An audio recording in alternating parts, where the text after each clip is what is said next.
আসসালামু আলাইকুম ওয়া রাহমাতুল্লাহি ওয়া বারাকাতুহু। প্রিয় দেশবাসী, আজকে আমি আপনাদের সামনে উপস্থিত হয়েছি ঈদের নামাজটা প্র্যাকটিক্যাল দেখানোর জন্য। তো কথা না বাড়িয়ে আমরা চলে যাই মূল বিষয়ের দিকে। যদি কোরবানির ঈদ হয় তাহলে ঈদুল আজহা, আর যদি রোজার ঈদ হয় তাহলে ঈদুল ফিতর। তো প্রথমে নিয়ত করে নেবেন যে অতিরিক্ত 6 তাকবীরের সহিত এই ইমামের পিছনে ওয়াজিব ঈদের 2 রাকাত নামাজ পড়তেছি। আল্লাহু আকবার, আল্লাহু আকবার, সুবহানাকা আল্লাহুম্মা বিহামদিকা ওয়া তাবারাকা ইসমুকা ওয়া তাআলা জাদ্দুকা ওয়া লা ইলাহা গায়রুকা।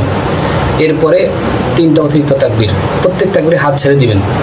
আল্লাহু আকবার, আল্লাহু আকবার, আল্লাহু আকবার।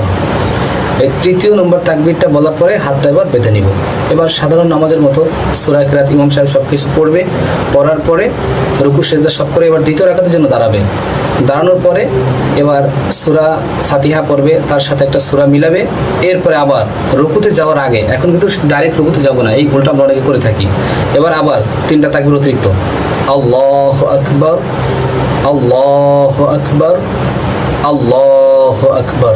3টা কিন্তু অতিরিক্ত হয়ে গেল। এখন 4র্থ তাকবীর দিয়ে আমরা রুকুতে যাব, আল্লাহু আকবার, এইভাবে। তো রুকুতে যাওয়ার পরে এবার ইমাম সাহেব সাধারণ নামাজের মতন সিজদা সব কিছু করে টোরে তারপরে নামাজ শেষ করে দিবে। এরপরে নামাজের পরে হচ্ছে খুতবা। এখানে একটা মাসলা অনেকেই জেনে থাকে না, যে খুতবাটাও কিন্তু শোনা ওয়াজিব। তো নামাজের পরে 2টা খুতবা হবে, ঈদের একটা খুতবা, একটা হলো দ্বিতীয় খুতবা, সানি খুতবা। এই খুতবা 2টা হওয়ার পরে আমাদের অনেকের প্রশ্ন থাকে যে আমরা খুতবা কয়টা দিব। তো ঈদের নামাজে 2টা খুতবাটা মনে রাখতে হবে। তবে জুমা আর ঈদের নামাজের পার্থক্য হলো জুমার খুতবাটা আগে হয় আর ঈদের খুতবাটা কি হয়, পরে হয়, নামাজের পরে। আল্লাহ পাক আমাদের সকলকে এই বিষয়টা পুরোপুরি মানার আমল করার তৌফিক দান করেন।